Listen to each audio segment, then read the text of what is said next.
Hi, I'm Cray. Welcome to our next video covering what's new in HEC-RAS 6.0. Now, we'll get back to Tom Petty in a few minutes here, but to introduce today's topic, in this video we're going to pick up where we left off last time with the new terrain modification tools, and then we'll get right into some of the more detailed shapes and adjustments. Now you can see some of the terrain features at LAX here.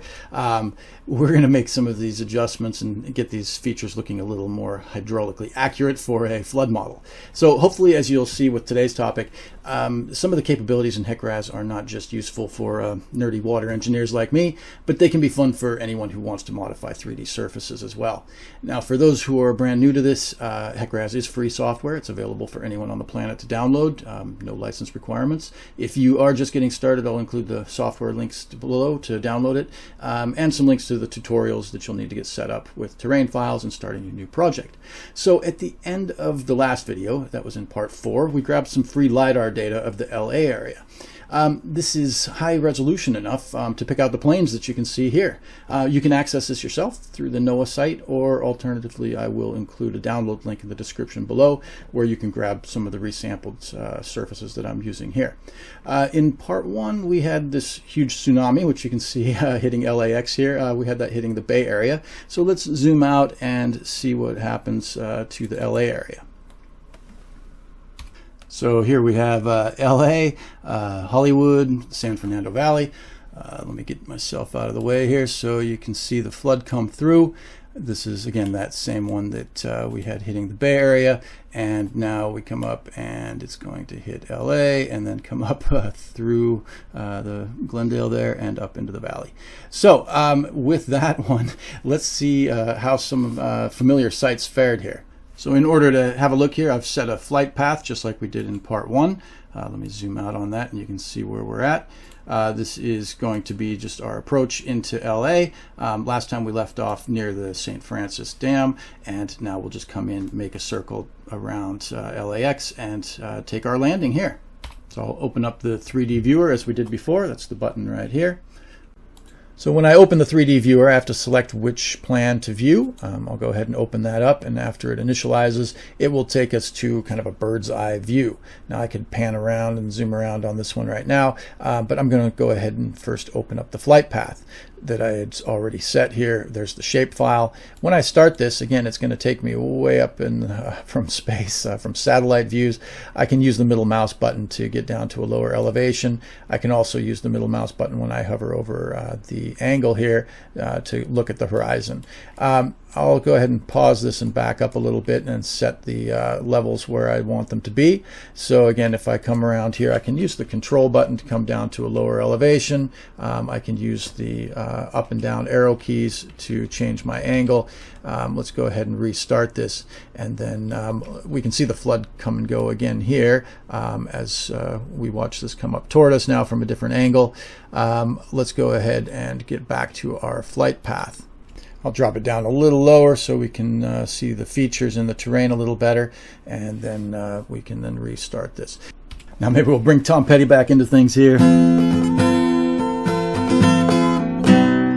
Don't worry, I'm not going to sing for you, but you can picture Tom Cruise there, another Tom singing at the top of his lungs here, Free Fallin'. I am going to use some of the Free Falling lyrics here just to show you a couple of the features, again, reviewing what we learned in part 1 on the 3D viewer. So as I start this, you can see this is Reseda over there. So you know where he says, it's a long day living in Reseda. If I use the left arrow key, see that? I can make it an even longer day. I'll use the right arrow key to speed it up here, and then again, we'll drop down as we glide down over Mulholland here. Let me speed up a bit and get down to a lower elevation. Let's pause it here, and I'm going to back up and with the middle mouse button here, and again, I've set my Q and E keys here to rotate. You can set whatever keys you like to do that. They're not assigned in the beginning, but you can move west down Ventura Boulevard. Okay, let's go back to the flight path here, and come around here. There's the LA River, and coming out into the ocean, and we'll take our pass around so that we can start heading into LAX. So let's drop down and line up for the landing here. Again, we got to watch out for this flood coming and going. But you can see some of the more detailed terrain that I've grabbed here. Over here you can see some of the buildings, some of the houses. There's a freeway running through the yard. Let's back up again, get to a higher elevation. If I look down on this, I can come out on this and look at it from the top, just like in RAS Mapper. Let me free fall down into nothing here. You can see the water. They've got a bit of an animation going on the water. I can get down below the water, free fall down into nothing, and then come back out, and let's leave this world for a while here. So this is the world that we're looking at. I've trimmed this down to just the part around LAX. Let's get back to our flight path here and show you where we're at. You may recognize some of these features here. It's crazy how much detail you get there with the plane sitting on the ground. Let me speed this up a little bit until we get down to the theme building here. Let me pause that. That's an iconic structure in LA. Let's see what that looks like in 3D. I've got a 2-to-1 exaggeration here. It does look a little funny. Here's the control tower. But let's back up and see what happens when this flood hits. I've only got a few of the time steps animated here. But what I wanted to show you especially was where the airplanes are. This may or may not be useful to you to have these in the terrain. So as we modify the terrain then to make it a little more useful for a flood model, I'll go back into RAS Mapper. So let's zoom in on LAX and see what happens when the flood hits. And again, pay attention to some of the terrain features, because that's what we're going to be modifying. So again, let's bring in the flood. I'll turn on my layer with the depth map here, and you can watch the flood come up and around the embankment there, and look at some of the airplanes start out underwater. The terminals stay pretty much dry, but as you watch it recede, there's going to be some leftover water in the low spots here. So let's zoom in on a couple of these areas and show the different options that we had with the terrain. So a couple of these planes in particular, let's have a look at these. You can see the flow kind of going around the planes. But is that really what we want? I mean, a plane, you could have water going underneath the plane, and or it might float away if it gets up deep enough. The buildings, yeah, we want those in the terrain because those are going to obstruct the flows. But what about the walkways here? Let me go back to some of the options I showed you in part 4, where we downloaded this particular data set for LA. Now your LiDAR data or whatever you've got may have some other options on it, or you may have just been provided the already filtered data that just comes to you without any control over what return points you're going to grab. Now, last time around, I mentioned the difference between ground and all. There are some additional data options here for under advanced that allow you to pick other items like water. Pay attention here on the return types. Again, if you want ground, have a look there. Ground is the last return, but it makes a big difference in your model. So I'll show you, you can have a number of different options here, but I'll show you 3 of these that I've downloaded and just highlight the differences between them and how useful they are for a flood model. So I'll turn off my water here just so we can focus on just what's in the terrain. And as we saw in the 3D viewer, the airplanes are in the terrain, as are the building structures here. But if I go back to the data set that was the ground only, let's have a look at that. You can see that there are no data values where these have been removed, and I only have the ground values. The no data values, watch out, some of these are interpolated. You might see more as you zoom in. But sometimes you'll want to replace those no data values wholesale with a higher value, and that will make everything be an obstruction to the flow.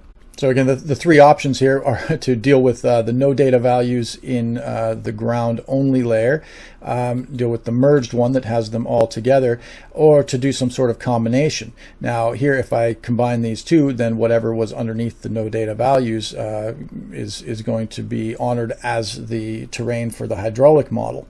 Now we'll talk about how to adjust individual shapes and polygons to replace these no data values, but you could just go on and do that wholesale. You might use other software to do that. I'll just pull up a QGIS window here. If you just took all the tiles that make up LAX here and just drag them into this window here and go to raster, miscellaneous merge, you can merge these all into a single shape or into a single raster terrain. If we select all of these and go back into this, I can take my no data values, which might be a -9999, and I can apply these to be 100 meters or something like that. Whatever you want to do to it, you can replace them wholesale, and then that way, if you had this layer that had thousands and thousands of polygons or missing no data value polygons where the building should be, you can replace them all, and then you're dealing with a terrain data set where the buildings obstruct the flow. Now, none of that is new. This is really about what's new in HEC-RAS 6.0. So sorry for the long introduction, but let's now talk about the new tools we have available to us to actually replace some of the no data values and to build these buildings in, and then we'll have a look at the difference that it makes in the hydraulic results. So using the same new features that we covered last time around in part 4, I'm going to clone this terrain, and I'm going to call this one original. Instead of original, I'm going to put mod after it. So there it is. Let me just move this up to the top so that we can work with it at the same time as the other layer, and then you can see it's just a copy of the original. Now, none of the three terrain surfaces or options that I showed you are going to be useful for your hydraulic model. The planes will completely obstruct the flow in the one, or you'll have no data values, which is going to crash the model, or you're going to have things in there that you don't want to see. Now, sometimes others may have already tried to give you what they think you want. I don't know if you may not have scoped this out the same way, but if I go back in here and have a look at the elevation data, one of the options is the DEM that's already been filtered for you. And so if I grab just this DEM, I'll show you what that looks like as well. And again, it's you'll probably want to customize this. If I pull this in right here, let me zoom out and you can see what they've done with this. The DEM here has everything else filtered out. So I'll turn off the map layers here, and you can see there's no planes, no buildings. It's all gone. Well, in your flood model, you may want to see some of those features. So you either have to build them back in, or you can make use of the ground only layer and do it on more of a wholesale basis. So again, just to reiterate, my three options that I just downloaded, one is this DEM that they've filtered for me. One is this one that has all of the return points, and then one is the one with the ground only. And of those three, none of them are actually going to help me for my flood model. So the steps that I'll show you to adjust these could be done on any of these, but I'm going to just do it on the layer which was the ground only, and you can use the same features on any of these other terrains. So first I'll take out the airplanes two different ways. So let's right click on this one and add a new modification layer. In this case I'll make a polygon, and I'm going to make it multi-point. In this one I'll say no plane. And as I draw around this one, I don't have to be too exact on this if I'm going to just replace the no data values with something that's going to, say I want something to obstruct the flows. Then I would go in and add an elevation here. But in this case, if I just want this to be flat ground and I want my model to run and I don't want no data values in there, I'm just going to go in here and say replace no data values. And again, I can call this plane 1 or whatever I want to do. And it's going to ignore anything else, and you can see that what's happened here is only the no data values are gone. So when I put this in here, I can then do the same thing on the next one. You can make a whole new modification layer, or we can just go in under these modifications and add one more modification. So I'm going to go ahead and make another multi-point here and just show you the difference when we say plane 2. The difference here, if I go in and have it pull from the terrain and just replace these values, then you have to be a little more exact about where you allow this, where you take your point clicks. Because if I just replace the terrain values here, then you'll see that it triangulates everywhere. So let's just, again, have a look at the difference here. If I turn this one off and turn that one off, you can see here I've got the shape of the plane where I've taken out the no data values, whereas in here it has triangulated for me all of the values within the polygon that I've made. Now this might be a little more clear if we turn on the update legend, which tends to turn off by itself in this latest version, but now you can see it a little more clearly here. So now instead of going down to bare earth, basically trying to filter out things that you want to remove from your model, let's try and put some things back into the model. So in this case, I'm going to put these buildings in two different ways. I'll make a brand new modification layer here. I'll make it a multi-point polygon, and I'll call this one building 1. Now, as I go around the outside, again, I don't have to be too concerned about what my shape is if I'm just going to replace the no data values. So again, I pull this down, replace no data values. This is building 1. And what I want to replace it with is not the values from around the terrain. See how that's still interpolating those from the boundary around the outside of this one. I want to replace these with a specific elevation. In this case, let me go up to, say, 40. I'll pull my snapping tolerance down in case I add control points later on. But when I do that and replace the no data values, now I've got a building going right through the middle here. And so, that one I didn't have to pay much attention to the shape on. But if I did want to actually put the building in the shape that it's in, you can see here, I'll turn on the aerial photo and let me just draw this thing as it is. And then we'll just replace all of the values, not just the no data values, but we'll put all of the values in there. Now for that one, if you have no data values, you're going to want to use a layer that's already got the building in it, or that's been combined or merged and no longer has no data values outside of it. But just for efficiency here, I'm just going to draw it into the same layer. So again, I'll make a new modification layer here and make a polygon that is a multi-point. And in this case, I'll call this building 2. And as I go around the outside of this, I can follow the shape of it. And then when I double click here, I can give it an actual elevation, replace the terrain value. So again, I'm not going to go just to no data values. I'm going to replace all of the terrain values. Again, lower my snapping tolerance. And in this case, let's put it up at 40 as well.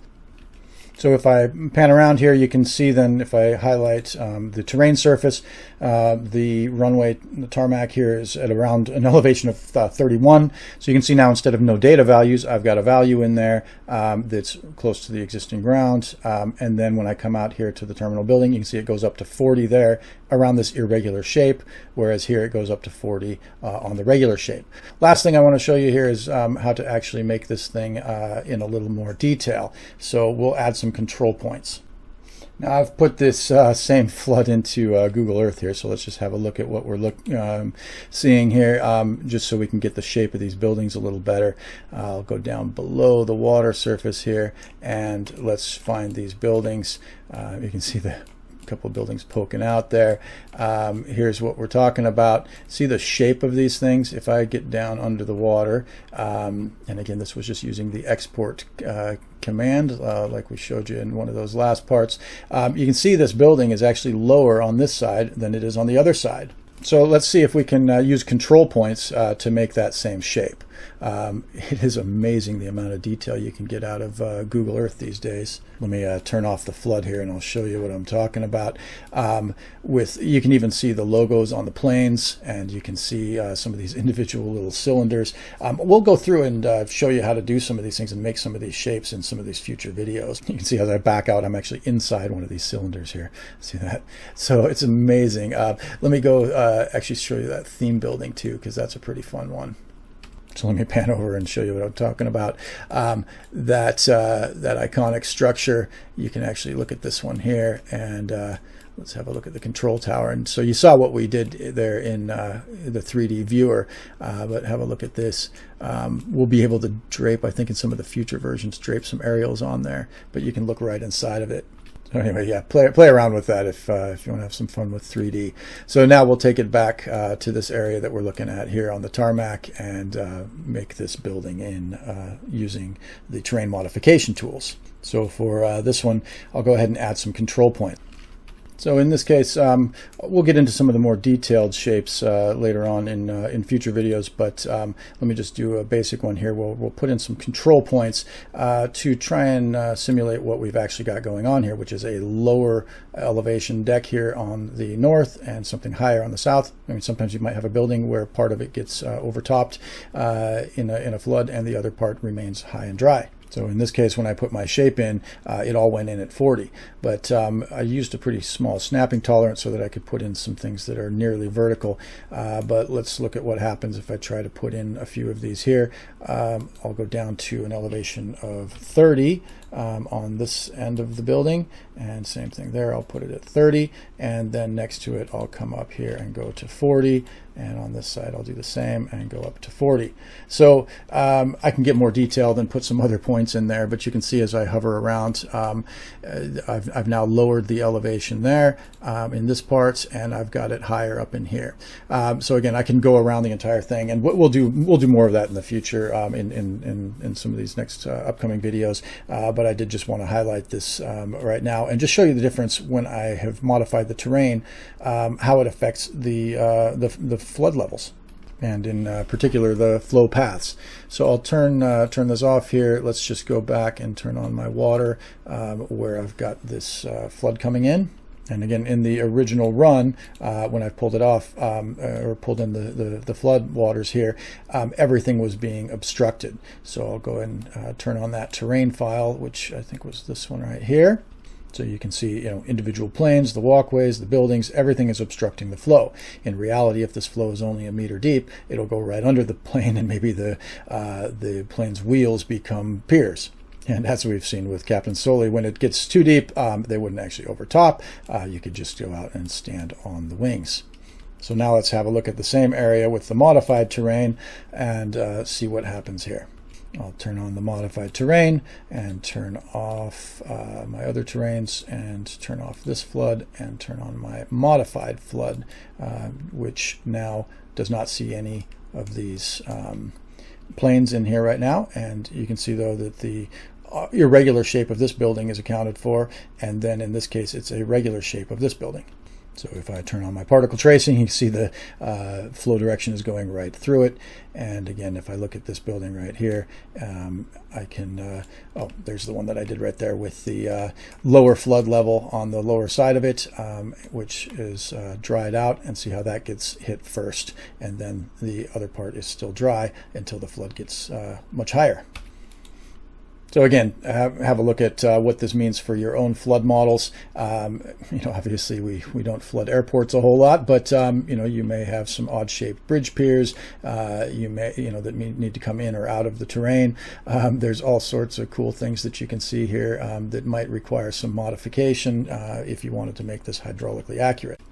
Now, one of the simplest ways to get your model to account for large buildings and not account for the small features, like an airplane or a vehicle, a car, or a baggage cart here, or whatever it is to just use a bigger grid size. So, for example, right here, because I've got a bigger grid size, the building is obstructing the flow, while this plane is not really obstructing the flow, other than obstructing the volume. So, if you want to avoid it obstructing the volume at all, then you might want to take it out of the terrain. Otherwise, a quick and dirty fix is to just use a bigger grid size. I think in this case, this one is 10 meters or 20 meters, and then but most planes are probably less than 3 meters across. So if I use a 3 meter grid size and run the same flow across it, then you'll see them all obstructing the flow. Like in this case here, let me turn off the map layer and let's bring the flood through. I think in this one I've probably got, yes, if they're obstructing it, then this is probably around a 3 meter grid. Yeah, you can see that there, 3 meter grid, and then that means that the airplanes themselves are going to obstruct the flow. Now, I don't know how realistic this would be, but it's kind of fun to look at. So anyway, you can see that, the little eddy patterns forming. What would happen if your bridge pier was in the shape of an airplane. So this is some pretty cool stuff that they've added to 6.0. These terrain modification tools are very simple to use and can be very helpful for your flood modeling. Now, there are a lot of other cool things that we can highlight here. I'll save these for future videos here. It is Australia Day. As soon as the kids are up, we're heading to the beach. So I'm going to call it quits here, and we'll put anything else into a future video. So let's zoom back out and have a look at La La Land from the air. Hopefully we'll never see the offshore asteroid impact that would create this tsunami. But before signing off, let's see how some of our Australian counterparts have fared in this flood here. So again, if I watch this come in from the ocean, this would be pretty destructive. So again, being Australia Day, let's pay a visit to Mad Max himself and see how his place fared. So let's head off here in Google Earth and have a look. And I think we got to get out to Malibu, and then we'll see. Let's turn on the flood level here. Again, this is just exported right out of the 3D mapper, out of RAS Mapper, and looks like Mel Gibson's house is fine. Tom Petty, on the other hand, I think his house was right here on the coast, and his didn't do so well. So when we turn that on, we'll have a look, and you can see that, yep, sure enough, he's underwater. Mad Max is just fine. So turning off my background will allow me to show off my cool new hat here, which we'll be wearing for Australia Day. So yeah, we're off to the beach here, and yeah, wishing you some happy HEC-RASling. In our future videos, we'll cover a few of these things, extra detail on some of the terrain modification tools around some of these familiar sites you see here, and we'll even get into some of the bridges and bridge routines and new 2D options that you have available to you in this latest version of HEC-RAS. So with that, thanks for watching. Happy Australia Day to everybody. Signing off.